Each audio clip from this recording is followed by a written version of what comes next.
How would your life look and feel different if you had greater emotional simplicity? Because I think it's fair to say that so much of our pain and discomfort comes from trying to manage the barrage and complexity of emotions that we feel on a daily basis. And then on top of that, we have all the negative self-talk and the self-judgment. So in this very special 3-part podcast, I'm going to be taking you through 3 stages. The first stage, we're going to look at emotions as embodied experiences. The second podcast, we're going to be looking at emotional acceptance and self-compassion. And the third one is going to be about emotional challenge and decision. They are all available now, so feel free to go binge, or you might want to just take your time and listen to one at a time. What I will advise you to do, however, is to listen to them more than once, because you will hear them differently each time. So if you are ready, let's dive into episode number 1. Shall we start at the beginning? What is emotional simplicity? Well, it's basically a term that I started to use with clients when I started to combine coaching with somatic practice. And what I noticed was when I started to use the term emotional simplicity, two things happened. Number one is that my clients could create an idea of it. They could conceptualize it. They understood for themselves what that meant. But perhaps most importantly, they created this almost instant, visceral, somatic response to it. They could feel immediately in their body what it would be like for them to have a life that felt more emotionally simplistic. And that was a game changer. For me, I have some of my own definitions. And as we go through these 3 episodes, you're going to create yours. But if I share mine, it might give you a little bit of a stage on which to build yours. First of all, for me, emotional simplicity is a way to turn down the volume on the emotional noise so that it becomes more manageable. Because there are some days when the emotional complexity and the emotional intensity can be so much that I just need to turn it down. The second thing is that when I decide to live by my promise to myself for more emotional simplicity, it informs my actions. It helps me to make choices that generate more of the emotions I want and less of, or make them more manageable, the emotions I don't want so much of. It tells me what I want to do, what I don't want to do. It kind of really determines my actions. It's also a way of me, if I'm really struggling, to remember that I can anchor into certain emotions at will when I know what the emotions are that I want to create. And ultimately, what that means for me is that I can be more present and peaceful on a daily basis. So that's what emotional simplicity means for me. Please create your own definition. Now, like I've already said, this is coming in 3 parts. And in this first episode, we're going to talk about emotions as embodied experiences. And the reason that I want to offer you this one is this first one is really about offering you a perspective shift so that you can generate a huge amount of grace for yourself about the emotions and the thoughts that you might be having.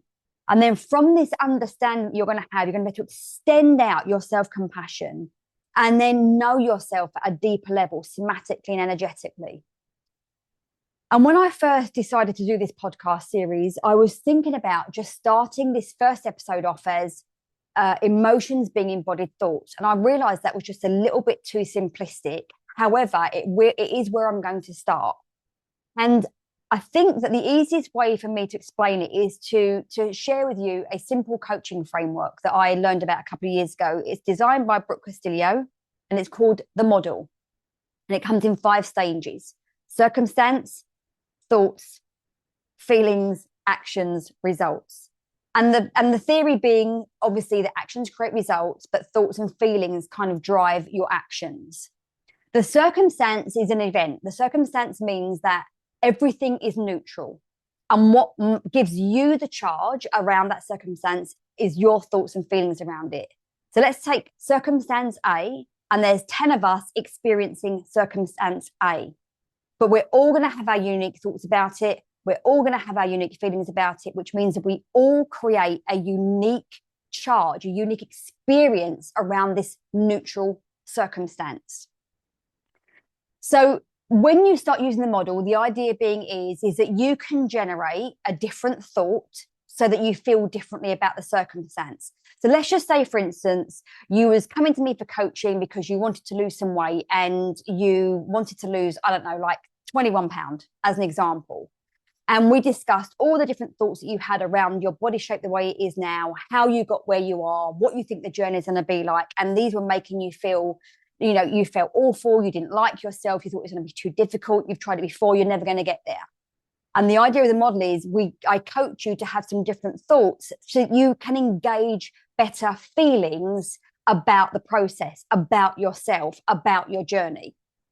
And in some cases, that absolutely works, right? It's super powerful coaching.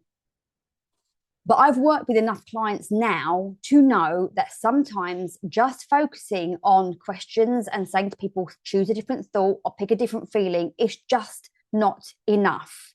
And the reason why is because the thoughts and feelings kind of intertwine. You repeat a thought so many times, it becomes an embodied experience. You feel it in your body.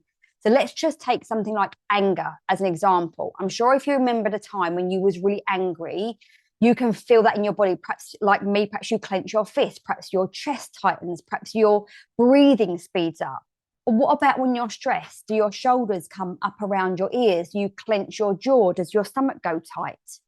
So the thoughts that you have on a repeated basis become an embodied practice. They are bodily experience as well as something that is going on in your brain. And the truth is that the more they are practiced, the more automatic they become.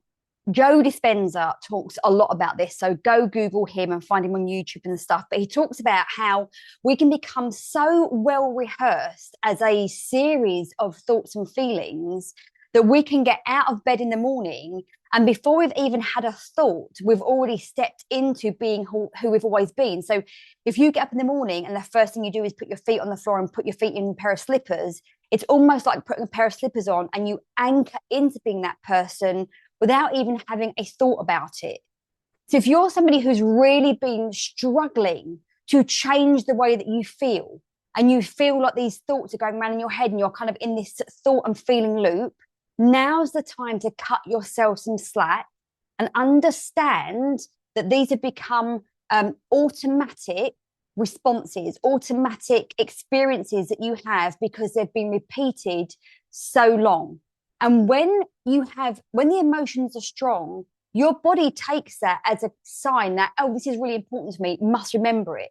So the more we have it and the stronger they get, the more important our body thinks it is. So no wonder it's hard to let that stuff go.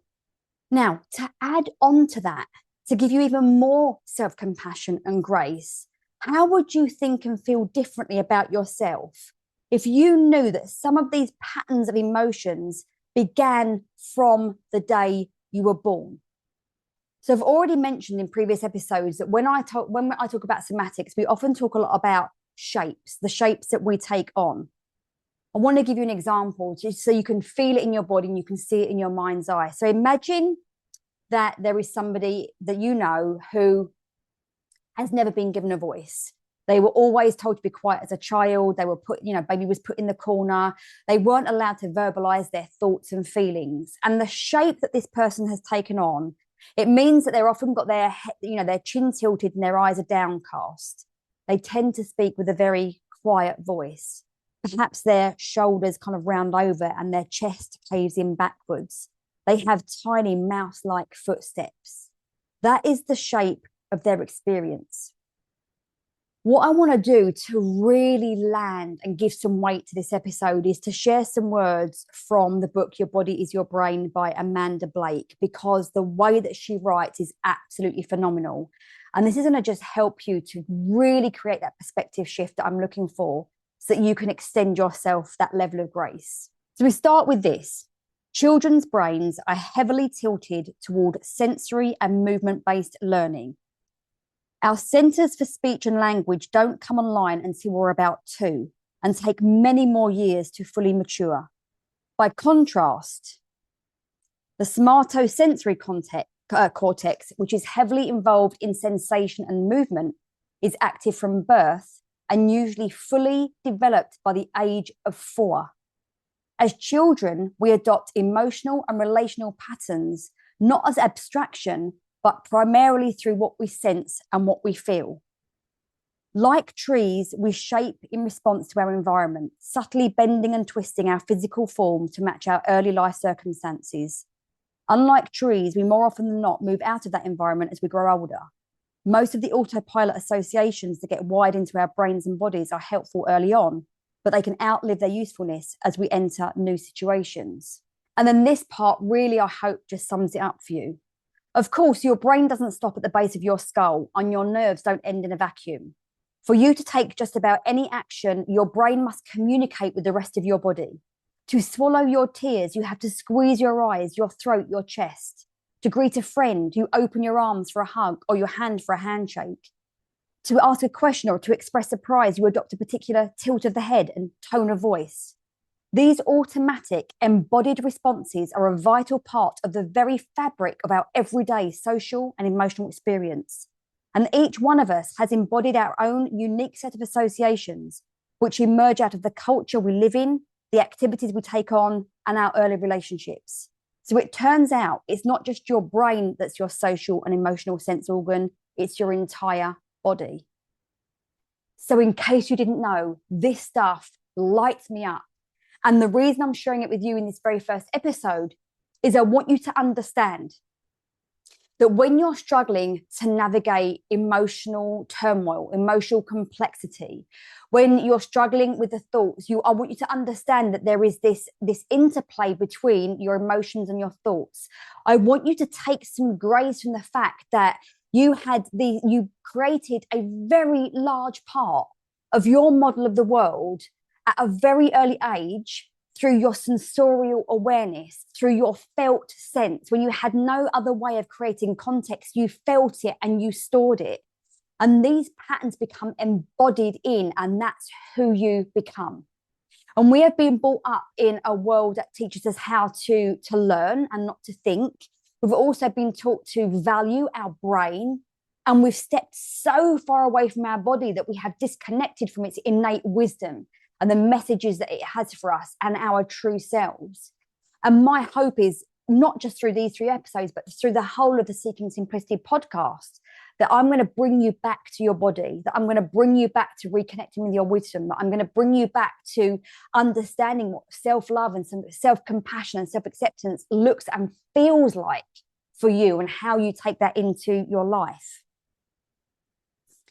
So whilst that was a whistle stop and a very simplified, almost crude explanation, I hope I've managed to meet my intention, which was to create a perspective shift for you that allows you to create space for grace and choose your forward pathway from a place of self-love and completeness versus some kind of self-disgust, self-loathing, self-hate, and this sense that you're broken, because you're not. If you'd like to read that book, I will put a link in the notes below so you can go grab it for yourself. It is an amazing book. I can't give any more love to this. Like, I love it the world. In the next episode, we're going to be talking about emotional acceptance and self-compassion. So please make sure you tune in. And you know what to do. If you love this episode, please do subscribe to the podcast, share it with your friends, and I'll catch up with you in the next episode.